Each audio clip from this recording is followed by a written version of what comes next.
So, the season has come to an end.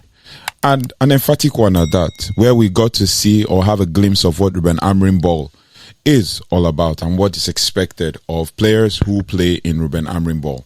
Now, the truth is, it was a good game, and it started off the way it started and ended the way it's supposed to end. It started up with Man United players, like the whole Man United team being on the front foot, playing and, challenging for balls and, taking full charge of things and all of that. But the truth is, we are excited to have come up with a victory against Villa. And in truth, I am kind of excited about the win, even though it was, and like I said at the match review, it was a nothing game for me. I felt it was a nothing game, but in the end, we came up with a victory and all of that. And it was also a good or rousing end to the game with Rúben Amorim's speech at the end of the game. And I'm going to try and bring you like the words of Rúben Amorim before we kind of do a quick analysis of everything that had gone on. But in truth, it was like Rúben Amorim's speech said, first of all, he started with an apology. So in his words, first of all, I want to apologize for this season. I'm really disappointed with the team. Secondly, I want to say thank you. We are very grateful for your support over the season. I know it was very hard in many games. Now we have to make a choice. Do we get stuck in the past because the season is in the past and it's over? We fight each other, or we stick together and move forward. 6 months ago, I said 6 months ago when I came, these were his words. 6 months ago when I came, I had my first 2-3 games. I had 2 wins and a draw, and I said a storm is coming. Today, after this disaster season, I want to tell you that the good days are coming. Now, if there is one club in the world that has proved in the past that they can overcome any situation or disaster, it is our club. It is Manchester United Football Club. Thank you very much, and see you next season. So it was a very rousing speech, a rousing end to the game. But if we go back to the game as to how Manchester United played, it was really good. The fact that we're trying to create chances and everybody felt free, no pressure. Obviously, we're not playing for anything, just playing to get up. And thankfully, we finished above Tottenham and we finished 15th. And we have 42 points. At least finally we've clocked the 40 point whatever thing. And in truth, I was pretty impressed, and I was happy that Spurs lost because obviously they will continue their losing streak in the Premier League with 22 losses now in the season, I think. So that makes even us a little bit better, feel a little bit better. And this might sound like copium, but in truth, I'm excited with the win. And if we're going to run through some stats before we go through player ratings quickly, I'm just going to, give you some stats from the game. And so if we're going to go like the whole match statistics, like from the beginning of the game to now, Manchester United finished with 2 goals scored, obviously, and then 2 big chances created, 25 shots to Villa's 6, 10 shots on target to Villa's 1, and then 51 touches in the opposition box to Villa's 18, and then ball possession, obviously, it's like it was going between 65 and 70 all game, and then we had 4 corners and Villa had 3. Then we had 10 fouls each, and all of that. But if we're going to go into details as to how we basically how we arrived at that and all that. Villa also had a red card, and if you look at the map of the entire game, we had the most momentum all through, and we finished the game the way we started: 67% possession to Villa's 33%, and their expected goals was 2.86. We scored 2 goals XG, and they had 0.40, which is obvious. And then obviously total shots in the entire game: 25 shots to Villa's 6, and big chances created 4 to Villa's 0. So that is a good way to end the season, even though it felt like it was very tough to handle for a season like Man United. And then looking at other scores, City won their game 2-0. Bournemouth won their game 2-0. Liverpool drew 1-1 with Palace, and they got a red card. West Ham beat Ipswich 3-1. Newcastle surprisingly lost to Everton. But honest even, everything is the same on the table and all of that. Then Chelsea won Forest 1-0 to secure the Champions League berth. And then Arsenal won Southampton 2-1. And then Tottenham Hotspurs, the Spurs we couldn't beat, lost 4-1 to Brighton, and then Wolves drew 1-1 with Brentford. So, yeah, it was a good game. I wish that Rasmus scored. I wish that also Chido also scored. Bruno had many chances. Casemiro had many chances. I wish they scored. If we had scored, it would have been a very high-scoring game. And Villa thought they got a goal, but the ref already blew the whistle. You can actually see it, and VAR couldn't intervene because the ref had already made the decision. And then the second one, I think the penalty, I wouldn't blame the Marcin as to step in on Ahmad, but what I'd have said is basically that it's not his fault because they were both running and then he stepped on Ahmad and it's in the box, so it had to be a penalty. So it's not like Villa were cheated, because you could see fans online getting really angry that Villa were robbed of Champions League berth, but they were already in the Europa League spot until when the game happened. So it was obviously going to happen anyway. And then basically we hit the woodwork once, and that was Diallo coming in. 13 shots in the opposition box, inside the box, and 12 shots outside the box. And then we had more passes than they had. We had almost double their passes, 595 to 291. And then accurate passes was 527, 89% to 212, which is 73%. And we had 208 passes in our own half and 319 passes in the opposition half. So we actually choked them the way we actually tried to choke Spurs and all of that. And then they got the red card and all of that. But the momentum was on our side heading into the game. So our winning streak against Villa continues, and our winning streak on the last day of the Premier League season, all season, continues. So pretty much straightforward. Was impressed with the game, was impressed with the players' performance. Everybody was, putting in great efforts to try, and everybody performed well. Putting in great effort to try to ensure that we got, the win and all of that. And we're missing too many chances, but then we were doing well. We were attacking, we were challenging, we were doing things and trying to ensure that we played. And you could see signs that Rúben Amorim ball is balling. Like, we could see that we were outplaying Villa. We were ensuring that we dealt them a hard one, especially considering the fact that we needed to win. And Villa is kind of like one of the teams we haven't lost to this season. We drew the first leg of the Premier League game and then we won. So, albeit positive signs. Now, it's been since January. I think we've now had 12 points. Bad, but it's a disastrous season, but it's a good end to the season. And this is just more like a match review before we go on to the player ratings.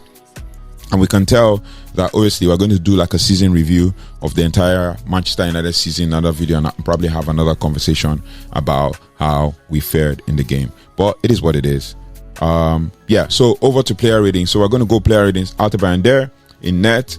We started the lineup with, obviously, before we get to the player ratings, started the lineup Altabayandere in net. Surprise change. Onana dropped. And then even the news broke before the game that Garnacho was dropped as well. And then we had Lindelof, Maguire, and Heaven. Now, Euro and Shaw had minor niggles, I think, or in knocks or something. And I obviously, Euro wasn't fully fit before the final against Spurs. But obviously, Euro and Maguire and Luke Shaw were said to have, or reported to have, had knocks. So Eden Heaven comes into the lineup.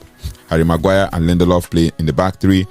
And then, obviously, Lindelof really had a good game. And then we have Mazraoui playing as a wing back, left wing back, and then Patrick Dogu playing it's a right wing back, Patrick Dogu playing as left wing back, and then we had the midfield two of Casemiro and Bruno, and that seems to work. And then obviously Ahmad and Mount played as the 210s, and then we had Rasmus Højlund playing as a striker, and I thought that they were going to start Chido Obi, my predicted lineup. But then let's move to player ratings. So for player ratings, we start with Altabayandere in net. Altabayandere finished the game with a 8.0 performance. Obviously for the clean sheet, for the saves, right? And then he had 62% of his accurate passes. Accurate long balls, he had 5 of 13, which is 38%. So I'll give him an 8.0 because obviously it's a clean sheet. And there's a high chance that he might leave this season. I never know. But yeah, so Altabayandere, good performance, nothing too much to do. And then obviously Victor Lindelof, also last game for Manchester United, he has obviously been reported that he's leaving at the end of the season. So that's done. The era of Victor Lindelof and Mourinho is done because he was signed in Mourinho's era. So that's like the old guard leaving. So Lindelof finished the game with a 7.5 performance, did really well, very solid at the back. But I wish he could do the same kind of performances all season. But obviously, only few games he had to play and only few games he had to perform really well. And then the centre back, we have Harry Maguire, who finished the game with a 7.5 performance, solid, albeit one or two mistakes here and there. I don't know what Amorim's plan is for Harry Maguire, and we're going to talk about like all of the players, and then obviously try to do like a rating overall for the season when we're doing like the season review. And then obviously for Eden Heaven finished the game with an 8.0 performance, solid performance, played 66 minutes, got subbed off. I think he was probably having a niggle or probably like a pain, or he felt something, so he had to be subbed off. So he gets an 8.0 performance, solid, was very strong, was nudging off defenders, was doing well for a young 18-year-old defender. And then we go to our right wing back. Nusra Mazraoui was who we started with. Nusra Mazraoui played 20 minutes. In that 20 minutes, he put in a 7.5 performance. Involved in all of the attack, involved in all of the positive things that has to do with anything Manchester United in the attack. And it was good. Him and Ahmad were working really, really well, and he was doing the overlaps and squaring and shooting and, trying to create chances and crossing into the box and all of that. So, Nusra Mazraoui, 7.5. And then we go to the other side, the left wing back position. That has been taken over by Patrick Dogu, and most definitely, we should have an interesting summer when it comes to left wing back. And then we have Patrick Dogu coming in. He got a 7.5 performance. He did really well as well. And yeah, overall, all game he did well. And then we have Bruno Fernandes. Bruno Fernandes gets a 9.0 performance. Solid, did really well. If we're to go through his stats, he had an assist, and that makes him have 20 assists and 19 goals all season. That is remarkable. Bruno Fernandes also was the man of the match, like official man of the match, but I have my own man of the match because there were certain things happening in the game that you could tell that this person was instrumental in ensuring that Manchester United did not concede. So Bruno Fernandes completed the most passes, 78 in the match, and Bruno Fernandes had the most tackles, 4 in the match. So man of the match, obviously, played the full 90 minutes, 5 shots in total, 1 assist, had created 3 chances, always creating chances for Man United. He had 20% shot on target, 1 of 5. He had 109 touches in total, touches in the position box 6, 18 passing in the final third, 100% accurate long balls. He was dispossessed twice, obviously, played 1 corner, and then he had 4 or 5 tackles won. He entered 5 tackles and he won 4 of them, 80%. And then obviously defensive actions 9, recoveries 10, was dribble pass stolen once. He won 7 duels and he lost 8 duels at the end of the day. But ground duels won was 43%, and then air duels won was 100%. So basically, Bruno Fernandes was the ticking heartbeat of the Man United squad. And then obviously to my man of the match, because of his performance, 8.5 performance as well, Casemiro, solid, putting in everything and all of that. I don't know what becomes of him at the end of the season. If we get a good and valuable replacement for Casemiro, then obviously the past is the past, and we're going to have to move on with Cas. So obviously Casemiro, 8.5 performance, and then the next person on our list is Mason Mount. He gets a 7.0 performance. Hard worker, worked hard, was dogged, was challenging, was creating chances, was positive, and that is today I saw also one of the reasons why Rúben Amorim wants Mason Mount, right?